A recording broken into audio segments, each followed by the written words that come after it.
So, how is everybody this evening?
Well, it doesn't look like we're going to have a whole heck of a lot of people in here.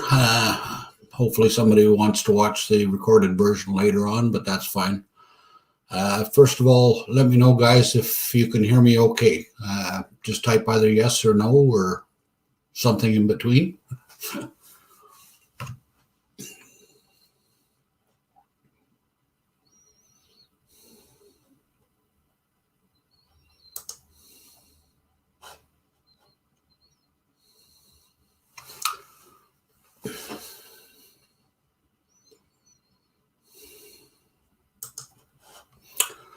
Okay, guess we're not going to wait for anybody else. We'll just carry on. And for the most part, you're not going to have to stare at my ugly mug.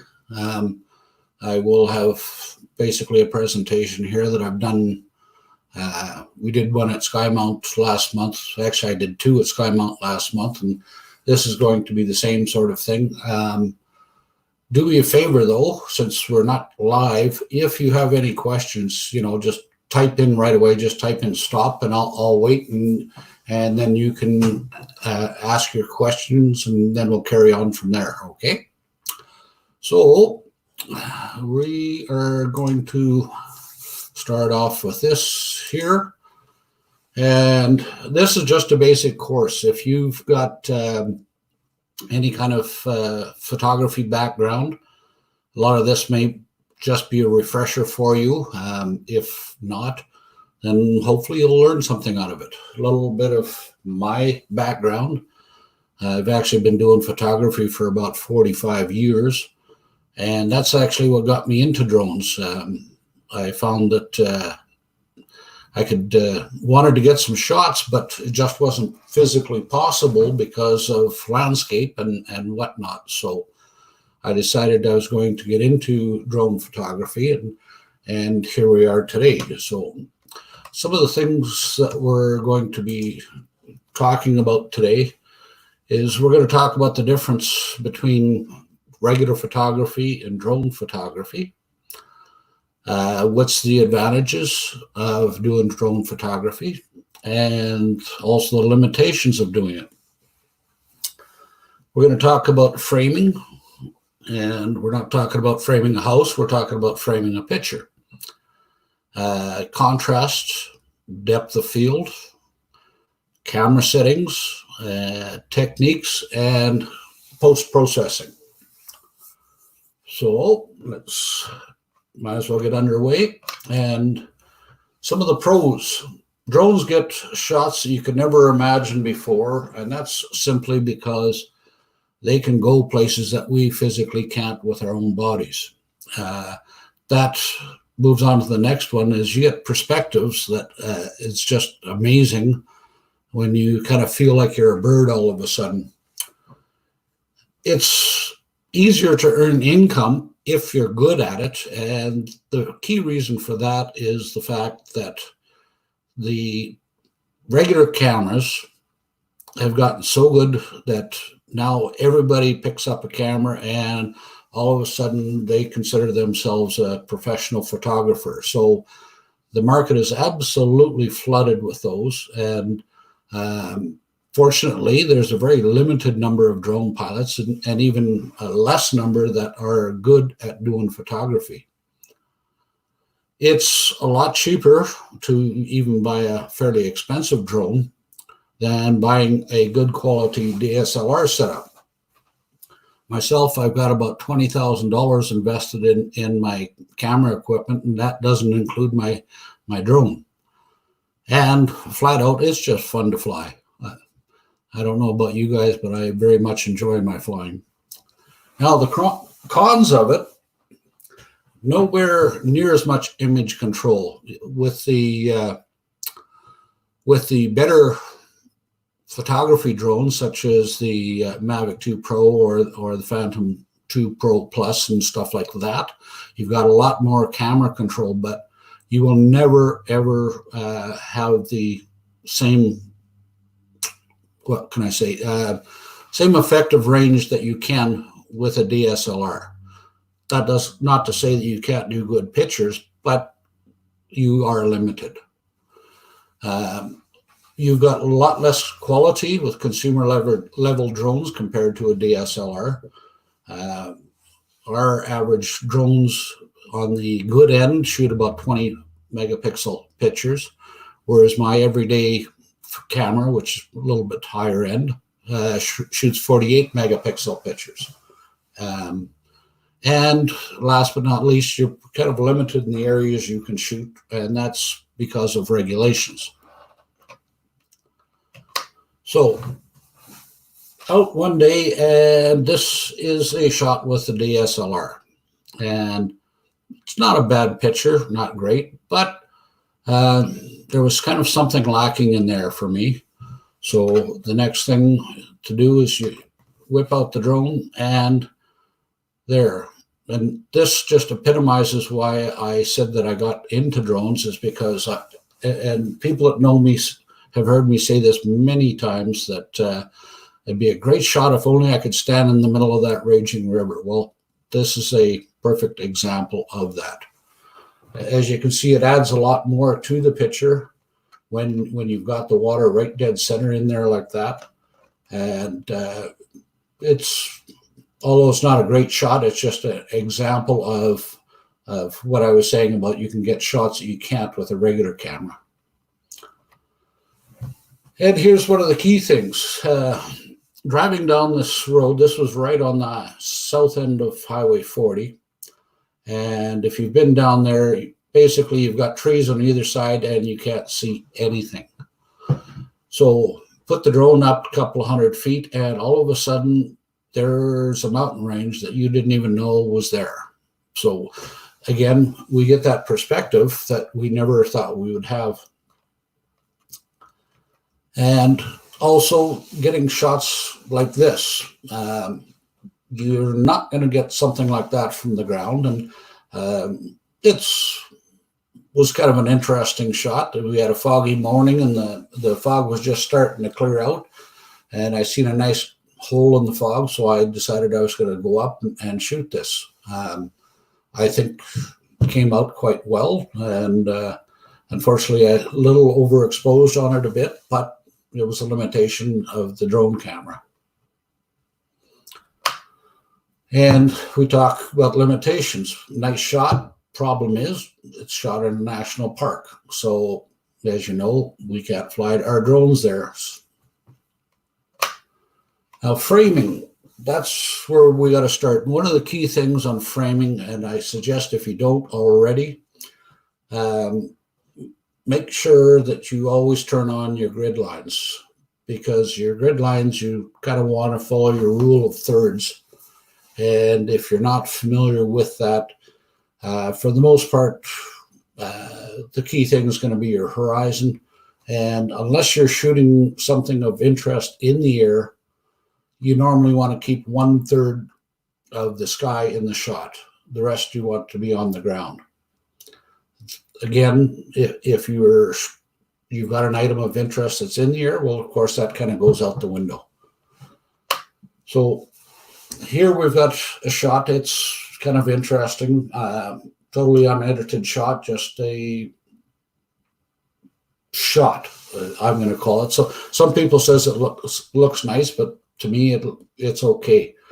But once we start framing it up properly, so slide the drone over a couple of feet, and that kind of changes the whole perspective of that shot. And when you're framing up a shot, you want to find something that's of interest to shoot. And one of the common things that really catches people's eye is geometric shapes. So if you can get something that is either repetitive, or in this case, it's a nice, fairly straight line, and that kind of draws your eye to that and makes it much more attractive. Away from this, we can go into something like this, where, again, we're just simply using these silos. They're nice, beautifully straight line. And with that, we've got some very nice contrasting colors. And contrast is another thing that we'll be talking about very, very shortly. And if you've got just one solid color, you've got to try and work with it. I shouldn't say solid color, but a very limited range of colors. You've got to try and work with it. And winter is a typical example of that. We don't have all of our regular summer colors or spring colors even. So you've got to kind of work with your contrast on that. I've got some photos coming up that will demonstrate what I'm talking about. And here again, so we've got our repetitive lines. And as you can see from this, I'm not that high in the air. It's one of the rookie mistakes people make, is they want to see how high they can go to get a perspective. But after a while, you can kind of see that this is only about 20 feet off the ground, but yet if I bring it down lower like that, I get these big, long lines with my mountains in the background. And that adds quite a bit of interest to your shots. So, remember the contrast I was talking about. In the wintertime, quite often, I will actually just shoot black and white shots. And because there's not really a lot of color to work with. And this shot here was actually done with my Mavic Mini. And it is a layered photograph, layered HDR, if you're not familiar with that, high dynamic range. And what I do for those is I will do 3 to 5 shots, and I try and get the camera to go focus on the brightest spot, and somewhere in the middle, and somewhere on the darkest spot. On this particular picture, hopefully you guys probably can't see my mouse, but let's see. So I focused in on the sun here. And then for my next shot, then I focused in on the blacks on the signal here. And that gave me my dark spots. And then I focused in on the shack here, which was kind of a in-between. And then you combine those 3 pictures in post, and it gives you a really good dynamic range with lots of contrast like this. And kind of a similar shot, but here kind of using the geometry as well. But again, shooting in on the sky, on the sun there like that's real bright. And when you do the multiple exposures like that, normally your sun is going to just blow out your picture if you do something like that. But when you do something that's real bright, and then these trees were real dark here, so that gave me my real dark spot. And then over here, it's kind of in between. So what I did is get those 3 shots, and when you combine it in together, it brings up the darkness in these trees, and it kind of dampens down the sun so that it's not blowing out your shot.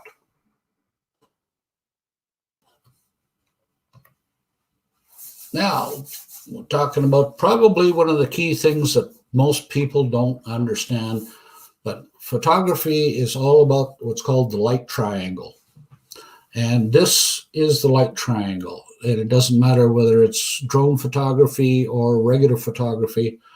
This is what you got to know. I shouldn't say know, you've got to memorize and know it off by heart in the back of your head, because each side of this triangle affects the other side. Excuse me. Unfortunately, with most drones, until you get into the higher end photography style drones, such as the Mavic 2 Pro or the Phantom 4, you're really limited on a lot of stuff that you can do because of the fact that a lot of those drones, you can't control this aperture, right? And this aperture can really make a big difference in a lot of your photos. Besides controlling the light, what it also does is it controls your depth of field. And if you're not familiar with depth of field, that's basically how much of your picture is going to be in focus and how much is going to be out of focus. For example, portrait shots, normally you use a fairly shallow depth of field so that the background has got a nice, warm, fuzzy feeling, right? And then your shutter. Again, the longer that shutter is open, the more light comes in, the brighter your picture. But also, the longer your shutter is open, if you have any motion in your picture, it's going to become blurry. So as you can see, once we get down here, down into the slower shutter speeds, as you can see right here, yes, more light, but more blur. And if you go into the higher end, then it's going to be darker, but you can freeze the pictures. And examples of both of those will be coming up shortly. And your ISO is basically how sensitive is your sensor in your camera. How sensitive is it to light?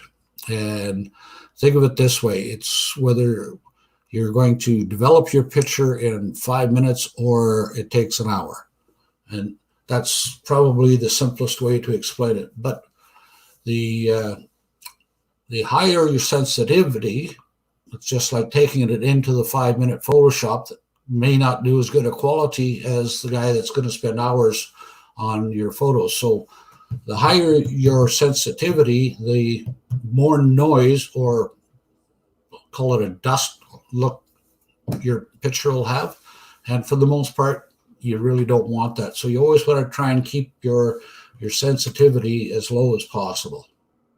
Myself, for majority of pictures, I try and lock my ISO on 100 to give me the best possible results.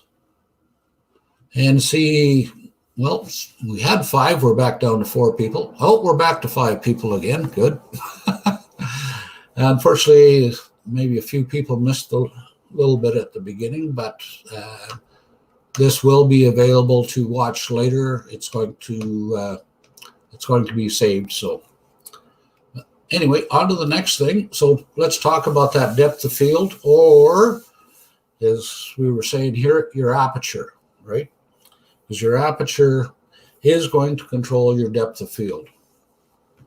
So with drones, unless you have an aperture, you are kind of stuck with the depth of field of the camera on your drone. And most drones have a fairly wide depth of field.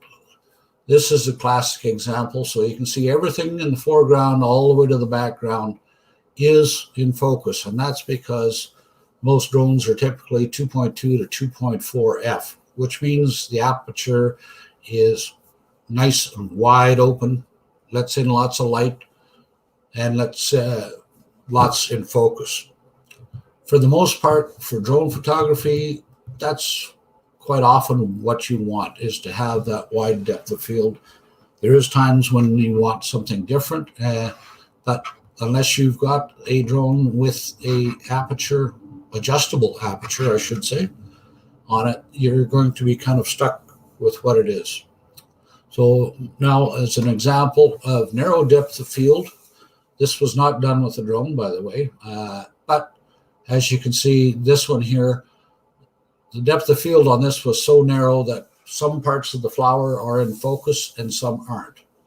And if you see, this was what I was actually intending for, but the flower right behind it, as you can see, is out of focus. That's how narrow the depth of field was on that one. So shutter speed. So again, the slower your shutter speed, the more blur you're going to introduce, but also the more light you're going to get.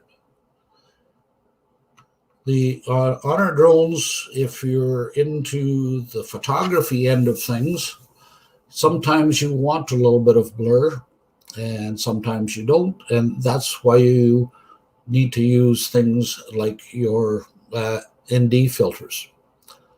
On the videography side, you use your ND filters to try and control your shutter speed to get your 180 rule.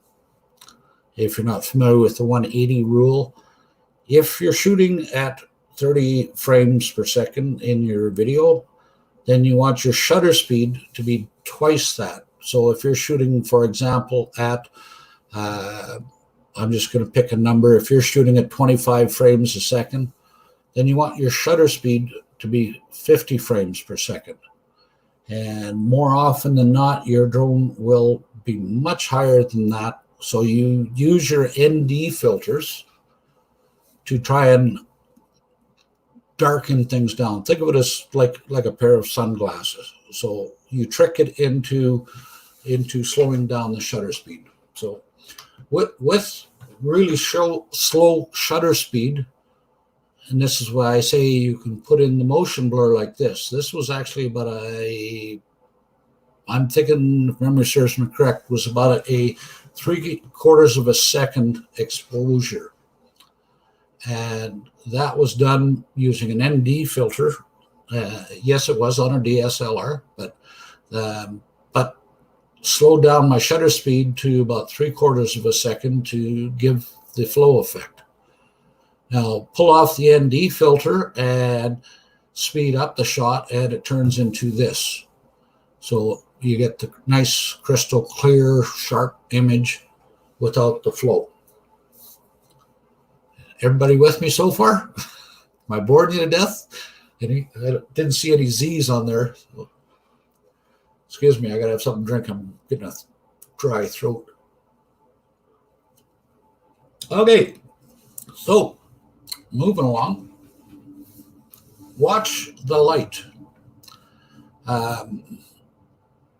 Unless you do special things like I did with those 2 black and white shots, you want to try and, as much as possible, avoid shooting towards the sun. Not only that, but you can use the light to create unique effects or nice effects, not necessarily unique, but really nice effects. Being able to capture shadows really adds some depth to your pictures.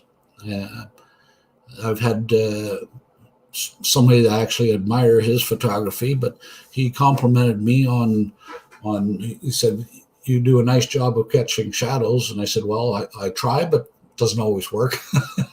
So filters, we were just kind of talking about filters, and I will talk about that a bit more coming up. And actually, no, let's just talk about filters now. When you're buying filters for your drone, a lot of people will buy ND filters. Some guys will buy ND filters and circular polarizer filters. Actually, the combo where you've got ND polarizer. My biggest advice that I can give to you is, if you want to spend the money, because they're not cheap, I've got a custom set of Polar Pro filters, and they are all circular polarizer ND filters. I didn't go with half ND and half circular polarizer, and that is because If your polarizing filter is in phase, then you get the polarizing effect. If it's out of phase, then it's just an ND filter. So I now have 8 filters that I can use as ND or ND polarizer filters. Just a little trick and money saving thing for you. Effects on your drone, depending on which one you have, there are certain effects that you can pull up in your settings to give it a little bit of flair. Some of them, I believe, have SEPA, which kind of gives them the old-fashioned look. But depending on the drone, there can be certain effects that you can use that might be to your choice. Again, some black and white. Like I say, that's kind of my favorite trick in winter when there is little color, is just do black and white. Now, JPEG or RAW. Myself, I use both. And the JPEG is a good thing if you're just going to be posting it on social media or whatever. In case you didn't know, the RAW files contain much, much, much more data in them. So if you're going to do any post-processing, you can really work with that picture a lot more than you can with a JPEG, because there's a lot more details are actually stored in that. If you're not going to do any post-processing, just save your time and just shoot strictly JPEG. Like I said, myself, I use both. I use the JPEGs kind of as my thumbnail for my RAW pictures. HDR, high dynamic range photos. There's a lot of good times for it. Again, those black and whites that we looked at, there's actually that's the next one, would be the forced HDR, but a lot of the drones have an HDR setting on them, which if you want to get into good quality photos that you want to save or print out or blow up or whatever, I suggest shooting those in RAW or in HDR, and it will give you a lot better dynamic range on it. Those black and white ones that we looked at, that was the forced HDR, because I chose the dynamic range by choosing those 3 focal points that we were talking about. So that one is the one I refer to as forced HDR, because I made the decision where straight HDR, the camera will make the decision. And now let's go back to filters. So sometimes you want polarized filters, sometimes you don't. One of the things that polarizing filters do, there's several things they do, but one of them is it gets rid of reflections off of water. In this particular situation, I really did not want to get rid of the reflections off the water, because that was the key to this shot, was getting those reflections. Kind of the downside was the fact that one of the other benefits of a polarizing filter is that they really bring out the blues and the greens. This picture would pop considerably more had I been using a polarizing filter, but I would have lost the reflections. And now, using a polarizing filter, like I say, it gets rid of the reflection of the water, so in a way you can kind of look right through water. And I've got some fish that kind of almost seem like they're floating in air, because I was looking through the water. And excuse me, post-processing. So again, this was a Mavic Mini shot, and it is a forced HDR shot. And I wish I would have included the original in this so that you could see what the original, or some of the originals, look like without doing the forced HDR. This one here, the bricks and all of that stuff that was all considerably darker and stuff without getting into the real bright stuff. And I use this building back here as my bright spot. And then actually right here is where I picked for my dark spot. And this was actually a 5-photo HDR shot. And the reason for that was because there was such a huge amount of difference in lighting in this shot that to try and bring it up so that it looked reasonably good. And this brings up one of the little shortcomings. Love the Mini, great little drone, but unfortunately it does have one little issue, and I don't know if anybody can see it in this picture, but last time I checked, we didn't have a Leaning Tower of Pizza here in Calgary. So because of the fisheyeing on the lens a little bit, you kind of end up with these leaning buildings like that. So post-processing, if you're looking for something real cheap, Photoscape does quite a nice job of doing basic, and I repeat, very basic photo editing. It's free, absolutely free, and for the most part, you've got to kind of find out what you want.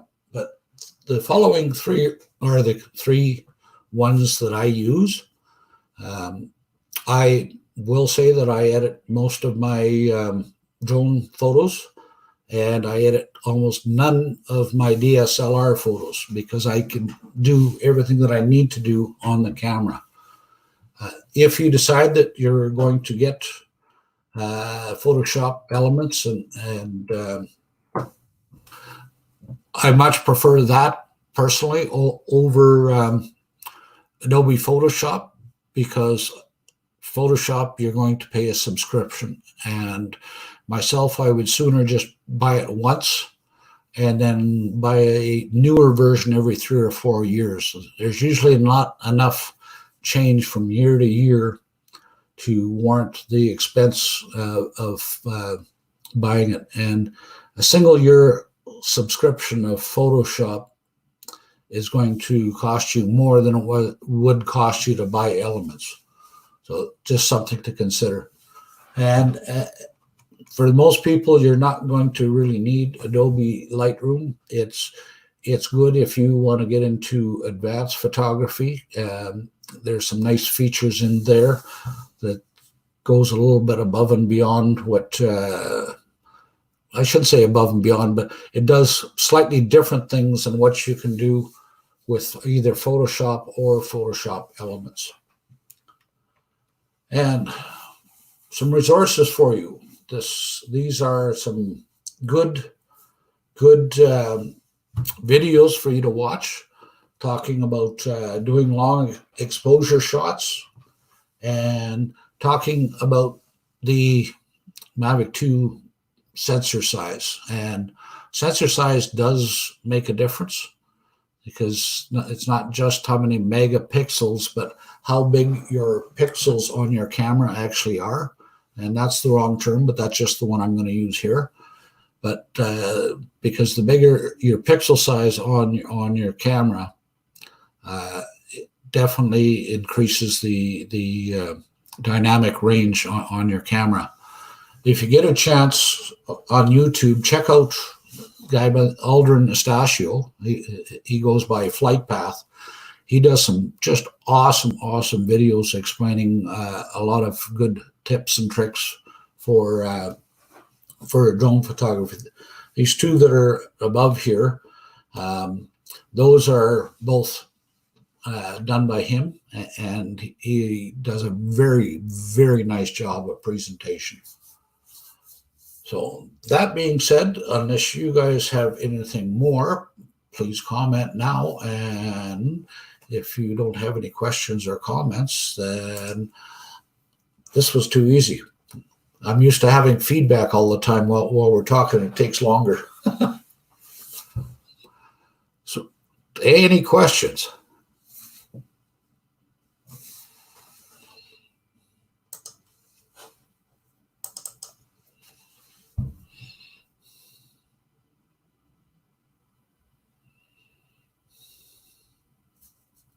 Sorry, I'm just reading right now. Yeah. Oh, okay. Who is our other two people that joined in there? Please say hi at least.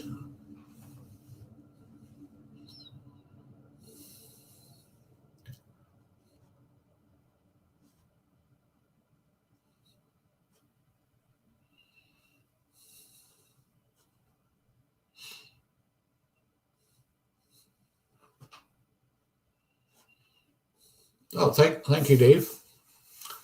Privacy issues on taking photos. I'm not sure what you mean by privacy. If you're referring to one thing, what kind of comes to mind is if you're doing real estate photography. I've always found that it's a good practice to talk to the neighbors on either side of the place that you're shooting and let them know that you're going to be doing this drone photography. And if they have any concerns that I'm taking their picture, to just, please stay in your house and I will let you know when I'm done. Now, other than that, can you be more specific on what you're referring to on privacy issues? Because realistically, you shouldn't be flying over somebody's house taking pictures unless they approve of it. That's just could be against privacy laws. Can you be more specific, Octo? And thank you, Dave. Yeah, I'd like to think that I almost know what I'm doing, but who knows?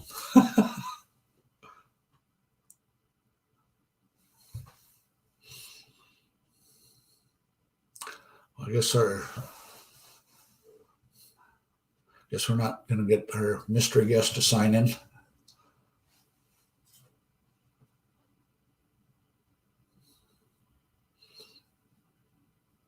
Did I answer your question, Octol, or are you typing? Wave your hands.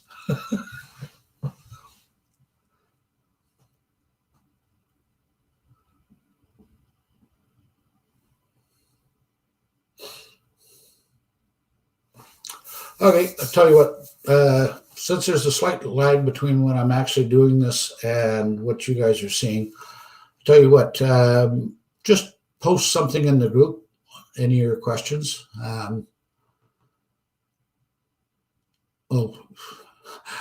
that's your question there, Dave. Yeah, I've been doing it for 45 years and I'm still learning.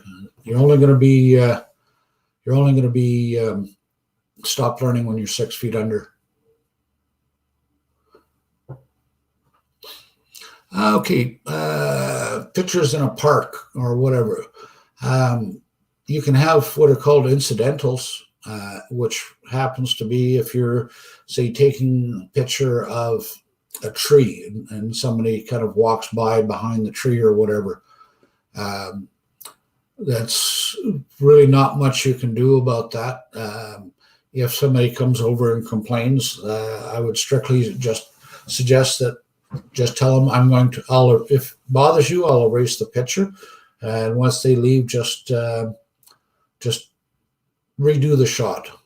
There's no sense getting into an argument about it, but don't be taking any pictures, like especially parents will get really freaky if they think you're taking a picture of their kid, even though you might be taking a picture of your own kid and some other kid is in the background. You've got to use your common sense on that and just be careful. There are privacy issues, kind of, but when you're in a public place, there is no presumption of privacy if you are in a public place. That's what I've been told by the legalese, is that If you're in your own backyard, you have the assumption of privacy. If you're in a public place, you have no assumption of privacy. So, but don't go around taking pictures. Don't invite trouble. Hopefully that answers you, Ben.